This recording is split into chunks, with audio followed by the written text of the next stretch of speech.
Europe 1. Elliott Deval et vous. 12h33 sur Europe 1 et bienvenue si vous nous rejoignez pour cette dernière demi-heure d'émission. Elliott Deval et vous, 11h, 13h. Et on revient à présent, Elliott, sur un sujet dont on a longuement parlé hier en studio, les propos d'Alain Souchon cette semaine chez nos confrères de RTL. Accusé de mépris de classe, Alain Souchon qui ne croit pas que les Français soient assez cons pour élire un président Rassemblement National en 2027. Alors, mépris de classe, pourquoi on en reparle ce dimanche ?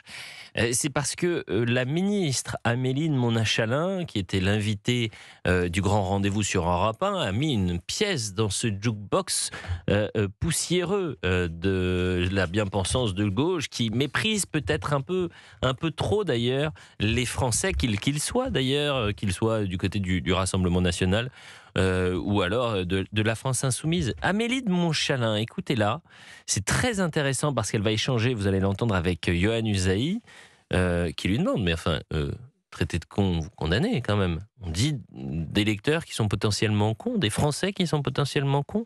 Réponse de Madame la Ministre. Il y a une chose que je veux dire sur ce que vous me demandez là sur Alain Souchon et sa proposition ou sa déclaration. Ces insultes.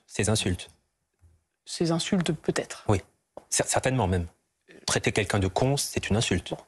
Donc voilà, chacun a son langage et sa proposition. Et vous n'avez pas envie de le condamner ce matin, vous ne dites pas ce que dit Alain Souchon est absolument inadmissible. Ce qui était inadmissible dans mon pays, c'est de considérer qu'aujourd'hui, d'accord, on ferait l'élection avant l'élection.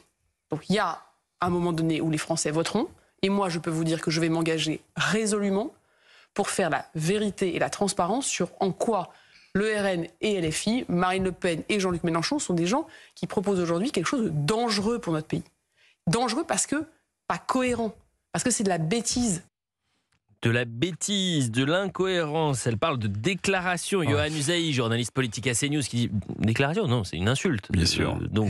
Mais chacun a son langage, répond-elle. On sent qu'il y a un petit malaise. Ah bah, il y a plus qu'un malaise. Ça s'appelle de la langue de tech, de la langue de bourrois. Je ne sais pas ce qu'elle pense réellement sur le fond, Amélie de Montchalin, mais si elle a réécouté, là, en ce moment, là, dans votre émission, Elliott, les propos qu'elle a tenus, elle doit raser un peu plus les murs chez elle. Pourquoi ? Parce que con, si je vous dis bonjour le con, vous trouverez que c'est... moi je vous dis, pourquoi vous m'insultez en direct sur Europe 1 ? Donc en fait la façon qu'elle a de renvoyer dos à dos sur tous les sujets, y compris budgétaires, le Rassemblement National et la France Insoumise, au-delà du mépris qui est hallucinant pour des électeurs, 35-36% des voix. Moi, ce qui m'a aussi... j'en revenais pas, c'est la fin de l'intervention d'Alain Souchon. Oui, non, mais là, vous revenez sur... Non, mais attendez, je vous le dis parce que j'ai pas eu l'occasion de le dire. Oui, mais sauf que vous avez 2 jours de retard, cher Eric Revel. C'est ça la difficulté aussi de cette émission, on avance. Non, alors, Amélie de Montchalin, si elle a réécouté ses propos, elle a rasé encore plus les murs chez elle, en se disant non, ils ont dû faire un montage à la BBC, j'ai pas dit ça. Vous vous trompez, puisque c'est typiquement de l'extrême centre.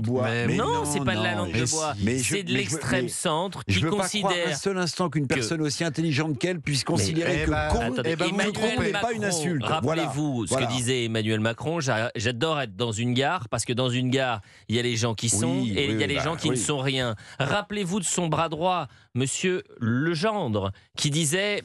Gilles Legendre. Le patron du groupe à l'époque. C'est normal qu'ils n'aient pas compris, parce que c'était trop intelligent. Donc il y a les gueux, il y a les cons. Il y a les cons qui votent pour le Rassemblement National, et puis il y a les autres. Et elle sera là, Amélie de Montchalin, elle le dit très clairement, pour concrètement expliquer à quel point le programme, c'est ce qu'elle dit, le programme de RN ou de la France Insoumise est dangereux et bête.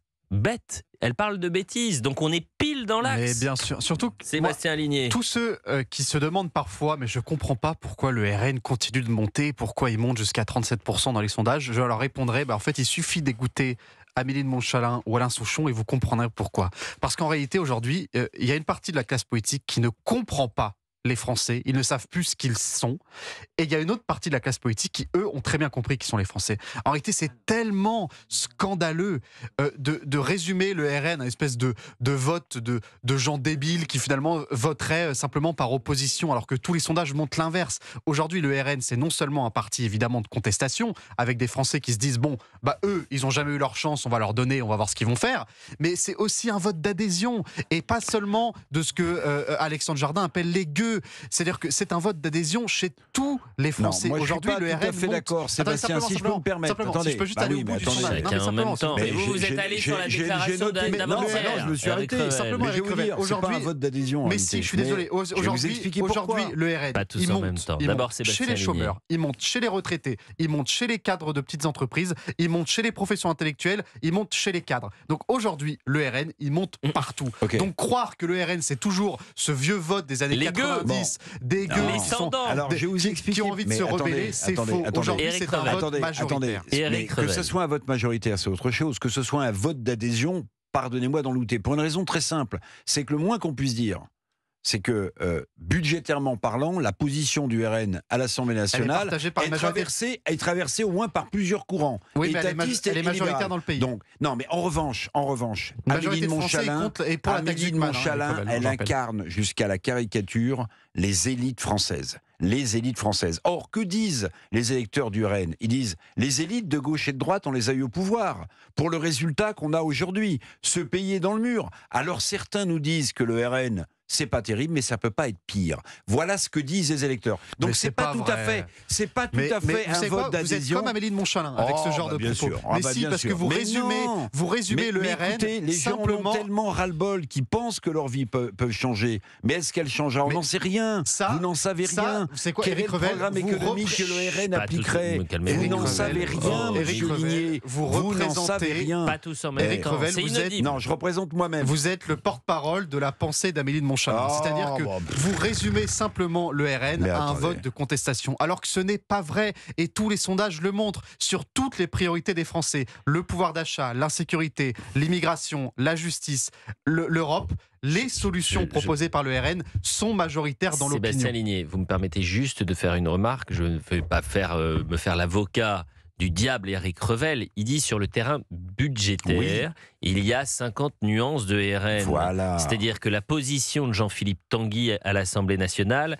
n'est pas celle de Jordan Bardella dans les colonnes du JDD la semaine dernière. C'est deux angles différents. Vous en avez un qui est étatiste, Jean-Philippe Tanguy, et vous en avez un qui est pro-entreprise, pro-libéral. Peut-être pas libéral, mais en tous les cas pro-entreprise, pro-travail, qui est Jordan Bardella. Mais moi, ce qui m'intéresse, et ce qui est saisissant d'ailleurs, Amélie de Montchalin le dit de manière bien plus ronde que Alain Souchon. Alain Souchon, il dit, je ne pense pas que les Français soient assez cons pour voter RN et élire le Rassemblement National, pardonnez-moi, en 2027. Sa déclaration, Amélie de Montchalin, c'est peu ou prou la même chose, dite d'une manière un peu plus politique, un peu plus ronde. Elle dit quoi? Elle dit chacun a le droit de dire ce qu'il veut. C'est une déclaration. Donc déjà, elle considère que de dire que les électeurs qui seraient cons, c'est pas une insulte. Ensuite, pardonnez-moi de revenir là-dessus, c'est essentiel. Elle dit, moi, mon rôle, c'est qu'en 2027, je vais expliquer à quel point le programme du RN est un programme bête. Le camp de la raison. Et est un programme d'incompétents. C'est exactement ça. Elliot, c'est le cercle de la raison. L'extrême centre. C'est essentiel. C'est un problème l'élite d'extrême centre. Non, vous vous souvenez de François Hollande qui considérait les sans-dents, vous vous souvenez? C'est l'extrême centre aussi, François Hollande. Oui, enfin, il incarnait la gauche, si vous voulez. Donc en fait, c'est un problème d'élite. Et qu'en pensent les auditeurs? Les petits hommes gris ont mis la France dans le mur. 01 80 20 39 21. Ça peut être intéressant d'avoir un auditeur. Est-ce qu'il partage l'avis d'Alain Souchon, l'avis d'Amélie de Montchalin, la ministre des comptes publics, de l'action et des comptes publics? Cher Michel, bonjour. Oui, bonjour. Comment ça va, Michel? Très bien, merci beaucoup. Je vous parle d'Alain Souchon. Je comprends le chanteur qui chante, je comprends le menuisier qui fait du bois, je comprends tous les métiers qui font leur boulot.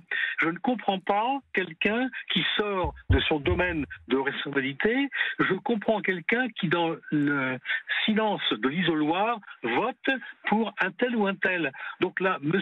Souchon mélange les genres. C'est une faute considérable. Et ce qui est grave, c'est qu'en fait, il est appuyé par un climat général consistant à dire qu'on fait du lavage de cerveau. Du brainwashing. Mais moi, je ne suis pas d'accord avec vous, Michel. Et je vais vous dire pourquoi. Parce que, mais bien sûr, mais je vais vous dire pourquoi je suis pas d'accord avec vous. Parce qu'Alain Souchon, c'est une icône. Il a 80 ans, il a vécu, il a une histoire, il a vu la France évoluer, il a le droit d'avoir ses idées. Donc, qu'est-ce qu'il a le droit en tant qu'artiste, mais aussi en tant que citoyen, de dire, bah moi, j'ai toujours été de gauche et en tant qu'homme de gauche, j'ai envie de me lancer, du moins de participer à lutter contre l'extrême droite, l'extrême gauche, que sais-je, je m'en fiche, c'est pas le problème. Mais pourquoi cantonner un artiste qu'à son exercice, c'est-à-dire de chanter, d'écrire ou de produire? À ce moment-là, pardonnez-moi, sur l'antisémitisme, on parlait de l'antisémitisme, les footballeurs ou les grands noms des comédiens ou des artistes pourraient très bien dire, attendez, moi je m'occupe de faire de la chanson, je vais pas me lancer dans la lutte contre l'antisémitisme ou de parler de politique. Vous voyez ce que je veux dire?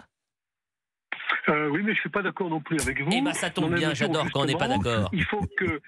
D'accord, parce que le chanteur, on l'apprécie ou on l'apprécie pas, peu importe, son métier c'est de chanteur. C'est de chanter. Dès le moment où il sort de son domaine, il attire l'attention de ceux qui l'écoutent et qui l'aiment en disant bah, effectivement il a raison, je vais adhérer à ses idées. Or, les idées qu'il professe en l'occurrence avec l'histoire de conneries, eh ben, c'est grave. Bon. C'est grave et ça plaît effectivement à tous les gens d'ultra-gauche et d'extrême-gauche qui sont ravis de savoir qu'il y a un mouvement de lavage de cerveau qui favorise l'hostilité au RN. Michel, ça aboie autour de vous là. Laissez sortir le chien. Laissez sortir le chien quand même, le pauvre. Il n'est pas d'accord avec vous. Non, on s'est arrêté. On était sur la route. Ah, c'est pas vrai. Vous étiez sur la route. Vous allez où, Michel? On rentre chez nous. Nous rentrons chez bonjour nous, madame. Ah bah bonjour madame. Bonjour monsieur. Comment vous appelez-vous, chère madame? J'aime beaucoup vos émissions. Ah bah ça me fait plaisir. J'aime beaucoup votre façon de présenter vos émissions, autant à la radio que sur CNews, et particulièrement avec Philippe de Villiers. Ah bah merci. Et vous vous appelez comment, chère madame? Alors je suis Marie. Marie. Eh bah écoutez Marie, je vous salue. Vous direz à Philippe de Villiers combien je l'apprécie.